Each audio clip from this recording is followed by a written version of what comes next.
Salam, növbəti dərsimiz ümumi tarixdən Ərəb xilafəti olacaqdır. Bildiyimiz kimi Ərəb xilafəti Ərəbistan yarımadasında yaranmışdır və ərəblərdə yeni dövlətin yaranması ilə yeni dinin ortaya çıxması eyni vaxtda paralel olmuşdur. Ümumiyyətlə ərəblərdə dini pərakəndəliyi var idi. İslam'a qədər onlarda həm əsasən ərəblərin çoxsu bütpərəst idilər, həmçinin aralarında xristiyan da var idi, yahudi də var idi. Və onların dini bərabərliyin olmamasından dolayı Bizans və Sasanilər Ərəb torpaqlarından keçən ticarət yolları uğrunda daim bir-birilə mübarizə aparırdılar. Ərəb xilafəti mövcud olduğu tarix 630-cu ildən 1258-ci ilə qədər olmuşdur.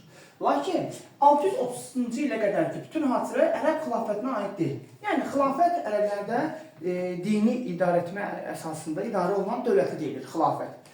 Belə ki, ərəblərdə xilafət İslam dininin ortaya çıxması ilə bağlıdır. İlk öncə gəlinir, 570-ci ildə Peyğəmbərimiz sallallahu əleyhi və səlləm dünyayı göz açır Məkkə şəhərində, ardınca isə 610-cu ildə İslam dini meydana gəlir, 622-ci ildə Peyğəmbərimiz onu qəbul etmədikləri üçün Məkkədən Mədinə şəhərinə köç edir, buna da hicrət təqvimi başlayır. Ardınca isə 624-cü ildə müsəlmanlar Bədir döyüşündə bütpərəst Məkkəlilər üzərində qələbə qazanırlar və bundan sonra müsəlmanların nüfuzu həmin regionda artır. Və nəhayət 630-cu ildə müsəlmanlar Məkkə şəhərinə daxil olurlar və buna da Ərəb xilafətini, Ərəb dövlətini yaratmış olurlar. Ərəb xilafətinin tarixi 3 dövrə bölünür. Peyğəmbərimizin və 4 xəlifənin dövrü, Əməvilərin dövrü və Abbasilərin dövrü. Mən indi bu dövrlərin hər birinin əhatə etdiyi tarixi, bu dövrlərin hər birində müsəlmanların kimlərlə döyüşdüyünü, həmçinin fəth olunan əraziləri bir-bir sizə sadalayacağım. İlk öncə başlayın Peyğəmbərimizin və 4 xəlifənin dövrü. Əhatə edir 630-cu ildən 661-ci ilə qədər. Bu dövrdə paytaxt şəhərlər, Mədinə və Məkkə şəhərləri olmuşdur. Bu dövrdə fəth olunan ərazilər ilk öncə Ərəbistan yarımadası, ardınca Fələstin, ardınca Suriya, daha sonra keçirlər Şimal-Şərqi Afrika, Misir fəth olunur, ardınca artıq 7-ci əsrin 40-cı illərində Azərbaycana gəlib çıxırlar, 651-ci ildə isə Sasanilər dövləti varlığına son qoymazlar, bütünlüklə İranı fəth edirlər. Bəs görürsən, kimlərlə müharibələr aparırlar? Bizanslar əsasən Şimal-Şərqi Afrika və Yaxın Şərq uğrunda müharibə aparmışlar, xüsusilə Fələstin, Suriya uğrunda. Bizansı məğlub edirlər, ardınca Sasaniləri 636 Karsiya döyüşündə, 637 Kıçvon döyüşündə, 642 Nəhavənd və Həmədan döyüşlərində, 643 isə Vacruz və Cəridan döyüşlərində. Həmçinin Azərbaycan Albaniya dövlətində məğlub edirlər və Xəzərlərlə də müharibə edirlər. Lakin Xəzərlərə 643-cü ilin 1-ci Bələncər döyüşündə və 653-cü ilin 2-ci Bələncər döyüşündə müsəlmanlar məğlub olurlar. Daha sonraki dövrün adı Əməvilər dövrüdür. Əməvilərin əhatə etdiyi tarix 661-ci il 750. Yəni bu dövrdə Əməvilər sülaləsi hakimiyyətdə olur. Bu dövrdə paytaxtlar Dəməşq, Şam, yəni bu şəhər yerləşir Suriyada. Fəth olunan ərazilər tamamilə Şimali Afrika və həmçinin də Şimal-Qərbi Afrika, daha sonra keçirilir Pireneya yarımadasına İspaniya fəth olunur. Həmçinin bununla yanaşı paralel olaraq Şərq cəbhəsində isə bütün Mərkəzi Asiyanın fəthini baş çatdırırlar və Şimal-Qərbi Hindistana daxil olurlar. Bütün bu hadisələr 8-in əvvəllərində olub. Yəni, Şimal-Qərbi Afrikanın fəthi, İspaniyanın, Pireneyin fəthi, Mərkəzi Asiyanın fəthinin baş çatdırılması və Şimal-Qərbi Hindistanın fəth olması. Hamısı 8-in əvvəllərində olmuşdur. Həmçinin bu dövrdə 705-ci ildə Albaniya dövlətinin Azərbaycanda varlığına tamamilə son qoyulmuşdur. Bəs görürsən, Əməvilərin dövründə kimlərlə müharibə aparılmışdır? Bizanslar, Xəzərlər.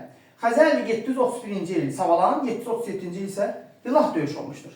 Həmçinin Pireneya yarımadasında İspaniyada Veskotlar məğlubiyyətə uğradılmışdır və İspaniya fəthindən sonra Ərəb orduları, müsəlmanlar günümüzün Fransa ərazisində Qaliyə daxil olmuşlar. Lakin burada Frank dövləti ilə Ərəb arasında Poitiers döyüşü olmuşdur ki, bu döyüşdə ərəblər məğlub olur və ərəblərin Qərbi Avropaya gedən yolu nə olur? Durdurulur Poitiers döyüşü ilə. Ümumiyyətlə bir şey qayda olaraq bilməliyik ki, biz Ərəb xilafətinin Şərqi Avropaya gedən yolunda əsas maneə onları durdurub Xəzər xaqanlığı, Qərbi Avropaya gedən yolda isə onlara maneə olub onları durdurub Frank dövləti. Həmçinin Əməvilərin dövründə ilk dəfə olaraq xilafətə qarşı üsyanlar baş verdi. İlk üsyanlar bunlar 748-750-ci ildə olan Azərbaycandakı Beyləqan şəhərindəki müsafir üsyanı və Mərkəzi Asiyadakı Əbu Müslim üsyanıdır. Elə bu Əbu Müslim üsyanından istifadə edən digər Əməvilərə, belə deyək, müxalifət olan Abbasilər taxta çıxdılar. Beləcə Abbasilərin dövrü başladı. 750-1258. Bu dövrdə paytaxt Bağdad şəhəri, İraq. Müharibələr Bizansla, Xəzərlə aparıldı və Çinlə. Çinlə 751-ci ildə Talas döyüşü oldu Mərkəzi Asiyada. Talas döyüşündə Ərəb xilafəti qalib gəldi, Çinin qərbə doğru yürüşünün qarşısını kəsdi.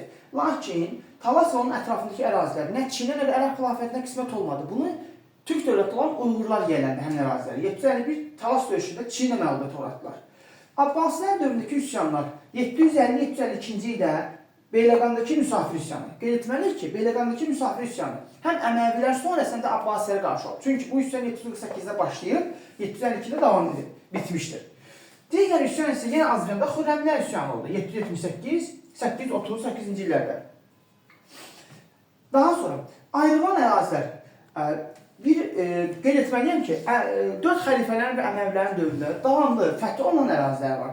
Abbasilərin dövründə isə xilafətdən ayrılan, müstəqil olan ərazilər var. Ayrılan ərazilər 756-cı ildə İspaniya ayrılır Pirneya yandasında. Niyə? Çünki 750-ci ildə xilafətin də hakimiyyəti Abbasilərin ələ keçirilməsi.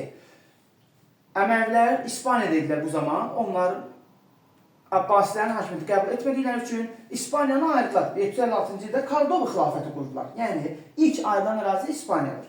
Ardınca Misir, ardınca İran, Asiya və Azərbaycan 9-cu əsrdə ayrılmışdır xilafətdən. 1055-ci ildə Bağdad şəhərinin Səlcuqlar Sultan I Toğrul tutur, beləcə xilafət özünün asal salır. Və 1258-ci ildə isə Monqollar Hülaki xanın başçılığı ilə Bağdad şəhərini tutub Abbasilər xilafətinin və həmçinin Ərəb xilafətinin varlığına son qoyurlar. Eyni isə nəzər salaq, xilafət dövründə olan vergilərə. Bunlar hansılardır? Əsas vergi xərac idi. Torpağı əkən, torpağı əkib becərən bütün insanlar xərac vergisini verirdi. Xatırlasaq, Sasanilər dövründə əsas vergi olan torpaq vergisinin adı xaraq idi.